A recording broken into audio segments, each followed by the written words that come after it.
오늘 말씀은 부활이 믿어지는 기적의 주인공이라는 제목으로 은혜를 나누도록 하겠습니다. 사랑하는 여러분, 우리가 인생을 살아가는 동안 많은 기적들이 있습니다. 어떤 사람은 그 기적을 맛본 사람이 있고 어떤 사람은 아직 한 번도 기적을 체험해보지 못한 사람들이 있을 것입니다. 우리 힘으로 안 되는 일, 오직 여호와의 신으로만 이루어지는 일들, 이것을 우리가 기적이라고 합니다. 어떤 사람은 육신의 질병에서 자유함을 얻은 사람도 있습니다. 어떤 사람은 정신적인 질병에서 귀신 들림에서 노임받아 자유함을 얻은 사람들도 있습니다. 그러나 그 가운데서 우리가 최고의 기적을 어디에 기준을 두어야 되느냐? 영혼이 잘 되는 겁니다. 죽어있는 영혼이 살아나는 기적, 그것보다 더 큰 기적은 없습니다. 사랑하는 여러분, 오늘 이 기적의 주인공이 되시기를 주님의 이름으로 축복합니다. 구원은 예수 그리스도를 믿는 믿음으로 옵니다. 우리에게 구원이 필요한 이유는 태초의 에덴 동산에서 아담이 하나님의 말씀에 불순종함으로 범죄한 것이 출발이 됐습니다. 그 범죄함으로 말미암아 다 죽게 되었죠. 그 죽음이 세상에 들어왔고 한 사람으로 말미암아 들어온 죄가 모든 사람에게 들어와서 모든 사람이 사망에 이르렀다고 성경이 기록이 되어져 있습니다. 그러므로 이 땅에 태어난 사람은 죽은 상태로 태어나서 살다가 이 땅에서 인간의 연수를 다 하고 죽게 되어지면 영벌, 즉 지옥으로 가게 되어지는 무시무시한 심판의 자리로 나아가게 되는 거예요. 그런데 하나님께서 우리를 사랑하셔서 죄 가운데 죽은 우리를 살리시기 위해서 예수님을 이 땅에 보내주신 것입니다. 이 땅에서의 삶은 70이요 강건하면 80, 연수가 길어지면 100년, 150년까지도 살 수 있겠지만 주어진 한계의 시간과 죽고 난 내세의 시간의 영원한 그 시간을 비율로 따지자면 이 땅에서의 삶은 한밤의 경점과 같은, 그냥 신속히 날아가 버리는 아주 짧은 인생입니다. 이 짧은 인생의 삶을 사는 동안 내세의 삶을 우리가 준비해야 되지 않겠습니까? 이 땅에서 우리가 예수 그리스도를 믿는 믿음이 아니라면 영생을 얻을 수 있는 길이 없습니다. 요한복음 14장 6절 말씀에 내가 곧 길이요 진리요 생명이니 나로 말미암지 않고는 아버지께로 올 자가 없느니라. 예수님을 통과해야만이 우리는 다시 에덴, 쫓겨나기 전, 범죄하기 전 그곳으로 우리는 다시 돌아가게 되어지는 거예요. 그러므로 이 땅에서의 수없이 많은 기적이 있지만 죽은 영혼이 살아나는 기적이 최고의 기적임을 믿으시기를 축복합니다. 그러므로 오늘 우리가 최고의 기적의 믿음이라고 하는 요인을 좀 고민해 볼 필요가 있습니다. 믿음이라고 하는 요인은 예수 그리스도의 죽으심과 부활이라고 하는 이 두 요인을 믿어야 되는 거예요. 예수 그리스도의 죽으심은 피를 흘리시기 위함입니다. 왜 피가 필요했냐면 죄 사함은 피로만 이루어지기 때문에 그렇습니다. 어떤 더러운 죄인의 피도 소용없습니다. 죄가 없으신 여자의 후손인 예수 그리스도의 피가 있어야만이 죄를 사할 수 있기 때문에 그렇습니다. 예수님께서는 십자가에 달려 돌아가시면서 인류의 죄를 위하여 피를 흘리셨는데 그 피가 우리의 죄를 씻어주신다는 믿음을 가진 자들에게 효력이 발생이 되어지는 거예요. 그 효력이 발생이 되려면 내가 더러운 죄인이구나를 인정하는 데서 출발이 되어지는 거죠. 그 다음 예수 그리스도가 죽은 지 사흘 만에 부활하셨는데 부활하신 예수님을 믿어야만이 온전한 믿음이 되는 거예요. 죽으심만 가지고도 안 되고 부활만 가지고도 안 되는 거예요. 예수님의 죽으심의 은혜 안에서 피로 말미암아 죄를 씻음 받은 것과 예수님이 생명이시기 때문에 죽은 지 사흘 만에 부활하셨다는 것을 우리의 마음속에 믿는 거예요. 이 믿음이 있을 때 온전한 믿음이 되어지는 것입니다. 이 온전한 믿음이 있을 때 우리는 영원한 생명의 자리로 나아가게 되는 것입니다. 우리가 사순절 기간을 지나서 오늘은 부활주의를 맞이했는데요. 예수님의 죽으심에 대해서 쭉 말씀을 드렸어요. 오늘은 예수님의 부활에 대해서 여러분들에게 증거할 건데 여러분이 아직 부활에 대해 믿어지지 않는다면 오늘 기적의 주인공 되시기를 축복합니다. 예수님의 부활이 믿어지는 은혜가 있으시기를 축복합니다. 이 땅에서 우리가 장수하며 사는 것도 굉장히 중요한 일이지만 오래 살았느냐 덜 살았느냐 길이의 문제는 별로 중요하지 않습니다. 100년을 살았는데 지옥 가는 사람과 30년을 살았는데 천국 가는 사람, 어떤 사람이 복되다고 생각을 하십니까? 그렇기 때문에 오늘은 예수 그리스도의 부활의 현장으로 저와 여러분이 함께 나아가서 그 부활의 현장에 있는 많은 사람들을 보면서 과연 나는 예수 그리스도의 부활이 믿어지는 자인가? 이것을 오늘 점검하면서 믿어지지 않는다면 오늘 믿어지는 은혜가 있도록 말씀의 성령의 기름 부으심이 있기를 저도 소망하면서 말씀을 증거합니다. 여러분, 예수 그리스도께서 십자가에 달리셨습니다. 그리고 6시간 동안 물과 피를 다 쏟으시고 난 다음 마지막 한마디를 남기시고 영원히 떠나가셨습니다. 그 말씀이 바로 다 이루었다입니다. 예수님이 다 이루었다고 하는 그 말씀 속에 영적인 의미가 무엇일까요?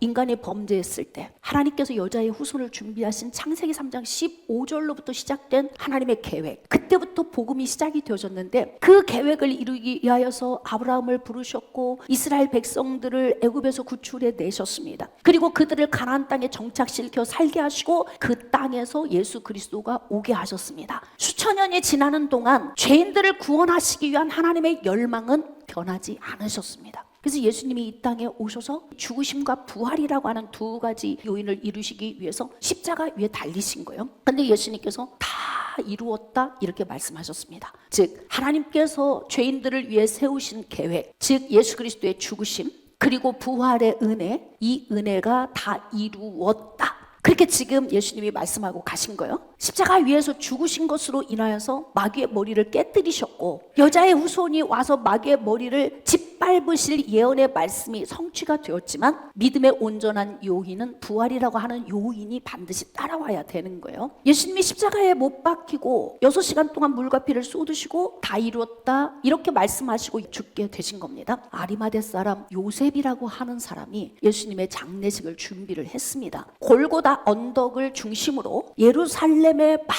많은 사람들이 살고 있는데 그 사람들을 세 가지 유형으로 분류할 수 있어요. 첫 번째는 유대인과 유대 종교 지도자들의 그룹. 이들은 어떻게 해서든지 예수를 죽이고 싶어 했던 자들이에요. 그래서 예수가 죽었어요. 그런데 예수님께서 살아계시는 동안 내가 죽은 지 사흘 만에 살아날 것이다 라고 계속 말씀을 하셨거든요. 그래서 이 그룹은 어떤 기분이냐면 진짜 살아날까? 만약에 살아난다면 우리는 어떻게 될까? 그렇죠. 예수님을 십자가에 못 박아 죽기까지 힘쓰고 애쓴 부류의 사람들인데 예수님이 만약에 살아났어. 그 후에 감당해야 될 일이 너무 막중한 거예요. 근심되겠죠. 그런데 또 하나의 고민이 있어요. 안 살아날 수도 있지. 그럼 안 살아났는데 살아있는 동안 계속 죽은 지 사흘 만에 살아난다고 했기 때문에 제자들하고 짜고 훔쳐가고 살아났다고 할지도 몰라. 머릿속이 굉장히 복잡한 그룹이 한 그룹이 있어요. 자, 그리고 또 한 그룹이 있습니다. 예수님과 같이 3년 반을 함께 했던 제자 그룹이에요. 이미 그 가운데서 예수님을 은 30에 팔았던 가룟 유다는 극단적인 선택을 하고 세상을 떠났습니다. 그리고 남아있는 나머지 제자들은 겟세마네 동산 안에서 예수님이 잡혀갈 때 다 달아난 사람들이에요. 달아난 사람들이 저기 골고다 언덕에서 십자가 지시는 예수님을 멀찍이서 바라보고 그리고 죽어서 예수님이 다 이뤘다라고 하는데 장례식을 치를 생각도 안 하고 멀찍이서만 지켜보는 거예요.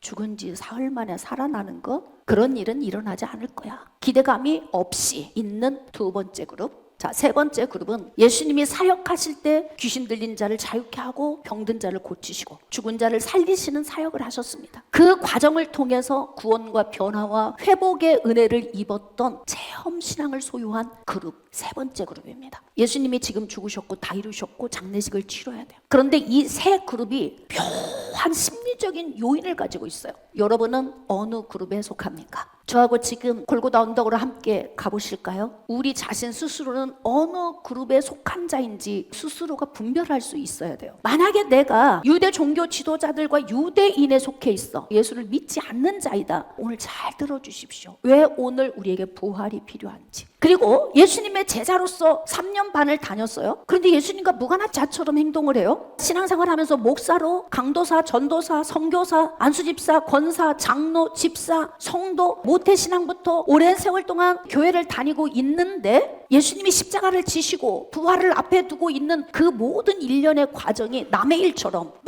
멀게 느껴지는 거예요. 종교인으로 그냥 살았던 거죠. 그러니까 예수님의 제자들처럼 우리도 예수님과 멀찍이 떨어져 있지는 않은 그룹인지 어떤 경우에는 체험신학을 소유하고 정말 예수님의 말씀 한마디 한마디에 그 말씀이 살아서 내 심장에서 움직이는 사람. 예수님이 죽은 지 사흘 만에 부활하신다고 하셨어. 그러니까 이 말씀이 믿어지는 사람, 여러분 직분 때문에 믿어지는 건 아니에요. 직분이 우리의 믿음을 좌지우지하지 않아요. 그러니까 지금 나는 어디에 속했는가? 그런데 아리마대 사람 요셉이라고 하는 사람이 부자인데 그는 공회원이에요. 공직에 있는 사람이고 어찌 보면 굉장히 존경도 받고 전혀 부족함이 없는 사람이에요. 그런데 예수 그리스도의 죽으심과 부활의 말씀을 듣고 믿어진 사람이에요. 그러니까 그가 장례식을 치러준 거예요. 자기가 준비해 놓은 돌무덤에 예수님을 안치하고 돌로 문을 봉쇄를 한 거예요. 그런데 미묘하게 복잡한 사람들이 있어요. 자, 마태복음 27장 62절. 그 이튿날은 준비일 다음 날이라. 자, 예수 그리스도가 십자가에 지신 건 지금 요일로 비교한다면 금요일 오전 9시부터 오후 3시까지 십자가에서 달리셨고 물과 피를 쏟으신 거예요. 그 이후 저녁 때쯤에 확실히 죽은 것이 확인되어지고 난 다음 아리마대 사람 요셉이 예수님을 인계받아서 장례식을 치렀습니다. 그리고 난 다음 토요일에는 너무나 무덤이 조용한 거예요. 그날이 안식하는 날. 토요일 유대 종교 지도자들이 머릿속이 복잡합니다. 죽은 뒤 사흘 만에 부활한다고 했으니 진짜 부활하면 어떡하지? 만약에 부활을 안 했는데 부활한 것처럼 가장하면 어떡하지? 방법은 뭐예요? 지키는 수밖에 없죠. 그렇게 해서 빌라도에게 가서 요청한 거예요. 주여, 저 속이던 자가 살아있을 때에 말하되, 이 주여는 빌라도를 말하는 거예요. 내가 사흘 후에 다시 살아나리라는 것을 우리가 기억합니다.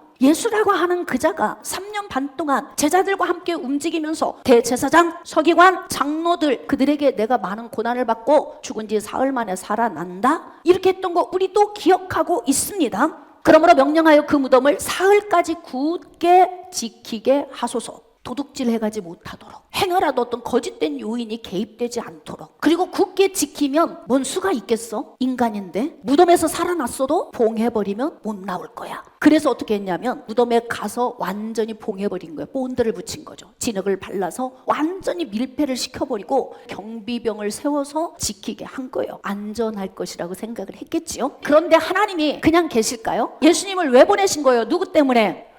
나 때문에 예수님을 보내신 겁니다. 예수님을 이 땅에 보내신 것이 바로 나 때문인데, 하나님이 나 때문에 예수님을 보내시고 그리고 예수 그리스도를 죽게 하시고 부활하시게 하는 일련의 이 과정 속에서 성부 하나님이 영으로 이 땅에 오셔서 성령의 능력 가운데서 역사를 나타내시는 거예요. 그런데 경비병이 지키고 있는데 그 가운데에서 여러 명의 여성 성도들이 예수 그리스도 안에서 기정을 체험했잖아요. 7 귀신에 들렸다가 자유함을 얻었어. 질병에서 노인받았어요. 문제 해결받았어요. 체험신앙을 소유한 자들이 무덤 앞에서 기다리고 있어요. 지금 마음속은 시끌시끌하지만 무덤은 조용합니다. 잠을 자고 새벽에 이 여인들이 무덤으로 달려옵니다. 예수님의 제자들은 무엇을 하고 있을까요? 예수님의 제자들은 쿨쿨 자고 있어요. 예수님이 죽은 지 사흘 만에 부활하시겠다고 했던 말씀이 믿어졌다면 그들이 먼저 달려왔어야죠. 직분이 나를 말해주는 게 아니에요. 우리 안에 있는 신앙이 나를 말해주는 거예요. 깨달아지시면 아멘.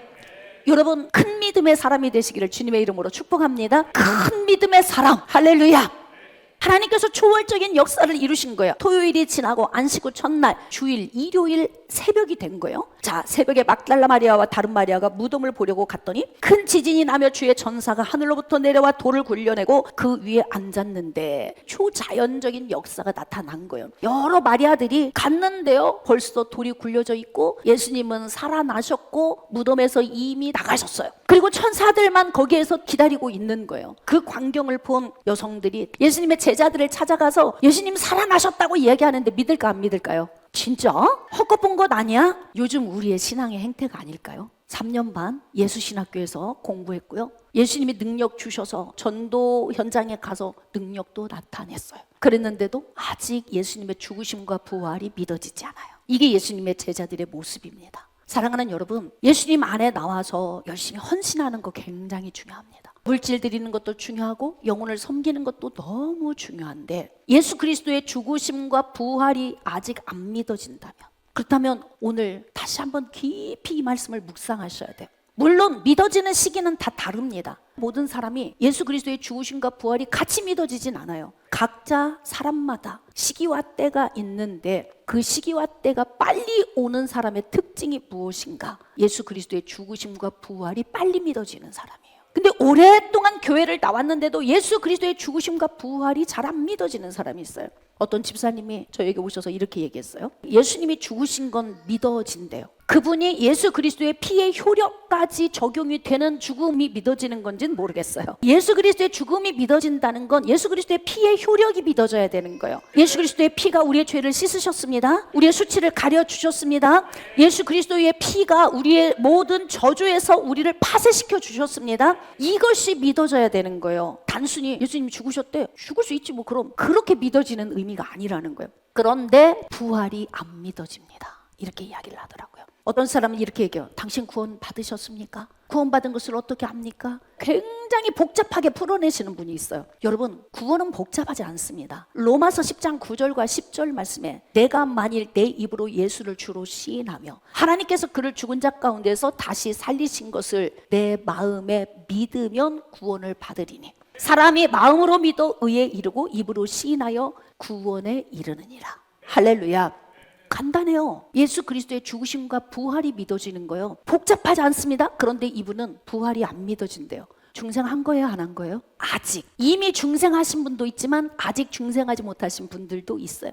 이미와 아직 사이에서, 중간에서 이렇게 있으면서 어떻게 하면 예수님의 부활이 믿어질까? 이렇게 여러분이 생각할 수 있는데요, 그냥 인정을 하십시오. 왜냐하면 성경에 기록된 말씀은 인간의 지혜로 기록된 게 아니고요, 하나님의 성령에 감동된 자들이 하나님께 받아서 기록한 거예요. 그러므로 예수 그리스도의 부활의 은혜에 우리가 함께 동참해야 영원한 생명을 얻을 수가 있는데 예수님의 제자들은 그것을 믿지 않았다. 정말 슬픈 일입니다. 또 복잡한 일들이 일어나고 있는데 마태복음 28장 11절 여자들이 갈 때 경비병 중 몇이 성에 들어가 모든 된 일을 대제사장들에게 알리니 경비병들이 정신을 차리고 보니까 무덤 문이 열려 있고 그 안에 안치되어져 있던 예수님이 안 계신 거예요. 예수님이 입고 있던 옷이 개켜져 있고 텅 비어 있는 거죠. 그러니까 황급하게 유대 종교 지도자들에게 달려간 거예요. 그들이 장로들과 함께 모여 의논하고 군인들에게 돈을 많이 준 거예요. 우리하고 약속하자. 빈 무덤 안 본 거야. 그 대신 너희들이 어떻게 증언을 해줘야 되냐면 그와 관계된 자들, 그의 제자들이 도둑질해 갔다고 말해야 돼.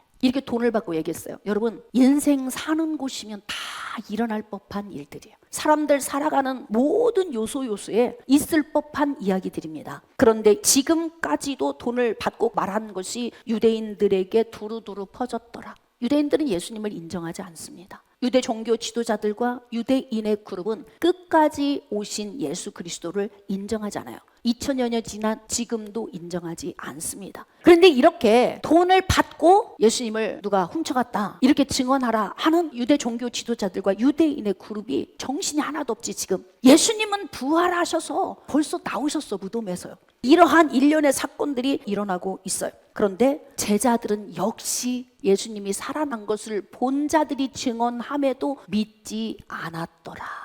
현장에서 본 사람들이 말해도 안 믿으면 그 현장에 있었던 사람이 없는 2000년 후의 시대를 살고 있는 저와 여러분은 어떨까요? 그리고 바울이 복음 전하러 갔던 소아시아 지역이나 유럽 지역에 있는 개종한 성도들은 어떤 마음일까요? 예수 그리스도의 부활이 진짜 믿어졌을까? 이것이 오늘 우리가 함께 고민해야 되는 부분입니다. 어떤 종교도 부활은 없습니다. 어떤 종교도 죄인을 위해, 죄를 씻기 위해 피를 흘린 종교도 없습니다. 그렇기 때문에 오직 유일하게 예수 그리스도 한 분만이 죄에서 건져내 의로운 자가 되게 하시는 통로로 서 계신 것입니다. 예수 그리스도를 믿는 은혜가 있기를 축복합니다.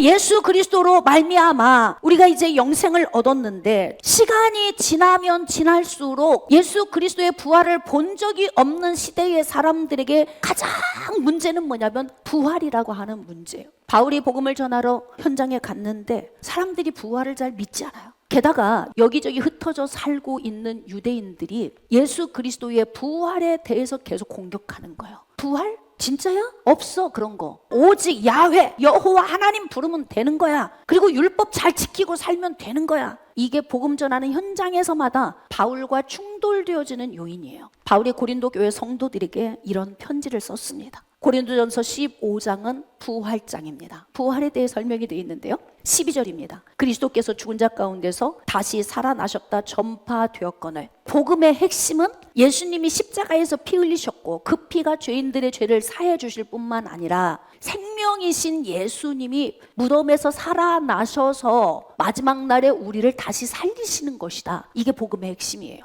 무엇을 해야 구원받는다? 잘 살아야 된다? 헌금을 많이 해야 된다? 헌신을 많이 해야 된다? 이것은 받은 은혜에 감사해서 드리는 거예요. 본질이 아니에요. 예수 그리스도의 죽으심과 부활에 관한 복음이 계속 증거되어지는데 사람들이 부활은 없어. 부활은 무슨 부활? 누구를 보는 것 같아요? 예수님 부활하신 뒤에 3년 반 동안 함께했던 제자들이 안 믿는다 그러잖아요. 물론 결국은 부활하신 예수님이 40일 동안 제자들과 함께 하시면서 다 믿어지는 은혜 있게 하고 나중에 승천하시고 난 후에 보혜사 성령을 보내주셔서 나중에 목숨 내걸고 헌신하는 자가 되었어요. 과정이에요. 과정. 그들이 무덤 가운데에서 예수님을 멀리했고 부활 가운데서 믿어지지 않았던 건 그들의 연약함은 과정인 겁니다. 오늘 제자들의 연약함처럼 그런 과정에 있는 분들이 있을 수 있습니다. 오늘 나는 어느 그룹에 속해 있는 자인가? 여러분, 하나님이 기뻐하는 그룹에 속해 있기를 축복합니다. 13절, 만일 죽은 자의 부활이 없으면 그리스도도 다시 살아나지 못하셨으리라. 여러분, 이 말씀이 얼마큼 중요한 말씀이냐면 부활하신 예수님이 주인공이 아니고 앞으로 부활할 인간이 주인공이라는 거예요. 이 말씀을 제가 읽어볼 테니까 잘 들어보십시오. 만일 죽은 자의 부활이 없으면, 이거는 죽은 사람 이야기예요. 이 땅에 태어나고 이 땅에서 살다가 죽은 자들, 그들의 부활이 없다면 그리스도가 살아날 필요가 없었다 그런 거예요. 예수 그리스도가 살아나야 했던 이유는 이 땅에 태어났다가 살고 죽은 자들을 부활시키기 위해서 예수님이 부활하신 거라는 거예요. 이 땅에서 살고 있는 우리가 주인공, 우리를 위해 예수님을 보내주셨고 우리의 부활을 위해 예수님을 부활하게 하셨다는 거예요. 예수님은 부활의 첫 열매이고 예수 그리스도 안에서 죽은 자들이 그 다음 열매가 되어진다는 거예요. 고린도 교회 성도들을 향해서 바울이 또 애절하게 이야기합니다. 14절입니다. 그리스도께서 만일 다시 살아나지 못하셨으면 우리가 전파하는 것도 헛것이고 너희 믿음도 헛것이다. 우리가 지금 전하는 예수 그리스도의 복음에서 부활이 빠지면 핵심이 없는 거예요. 예수 그리스도의 죽으심은 믿어지는데 부활은 안 믿어져. 그러면 아직 중생하지 못한 거예요. 아직이에요. 언젠가는 중생하시겠죠. 그러나 오늘 예수 그리스도의 부활을 믿으십시오. 오늘 중생하는 은혜가 있으시기를 주님의 이름으로 축복합니다. 믿어지는 은혜가 있으시기를 축복합니다. 또 우리가 하나님의 거짓 증인으로 발견되리니 우리가 하나님이 그리스도를 다시 살리셨다고 증언하였습니다. 만일 죽은 자가 다시 살아나는 일이 없으면 하나님이 그리스도를 다시 살리지 아니하셨으리라. 반복적인 얘기가 3번 나와요. 만일 죽은 자가 다시 살아나는 일이 없으면 그리스도도 다시 살아나신 일이 없었을 터이요.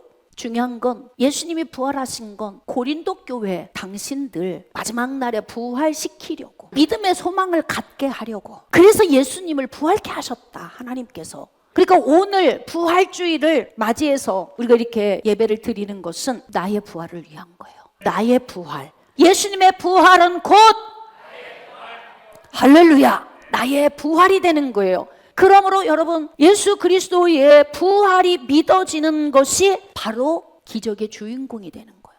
질병에서 노인받는 것, 귀신에서 자유해지는 것, 문제에서 해결받는 것, 이런 것들에 대해서 우린 기적을 체험했어 이렇게 얘기하지만 오늘 최고의 기적의 주인공 되시길 바랍니다. 예수 그리스도의 부활이 믿어지는 은혜가 있으시기를 축복합니다.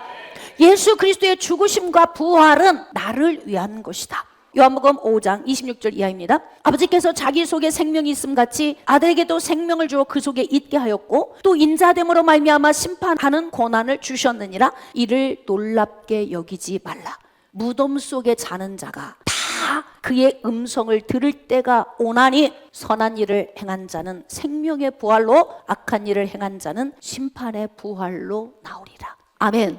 마지막 날 우리가 다 부활의 은혜를 입는 거예요. 우리의 부활을 위해서 예수님이 2000년 전에 부활을 하신 겁니다. 부활의 현장에 있었던 그 많은 사람 가운데 어떤 사람은 안 믿어지고 어떤 사람은 그것을 거짓으로 숨기려고 하는 사람이 있는가 하면 어떤 사람은 새벽에 달려가서 예수님의 부활을 목격한 자들도 있습니다. 우리는 어느 그룹에 속한 자입니까? 예수 그리스도의 부활이 믿어지는 것은 기적입니다. 할렐루야, 최고의 기적입니다. 오늘 이 기적의 주인공 되길 원하시면 두 손 들고 아멘. 할렐루야. 오늘 예수님의 부활이 믿어지지 않는 분들이 계시다면 믿어지는 은혜가 있으시기를 축복하고 예수 그리스도의 부활이 믿어지는 기적의 주인공으로서 영원한 생명의 은혜의 자리에서 복을 받아 누리는 여러분이 되어지기를 주님의 이름으로 축복합니다.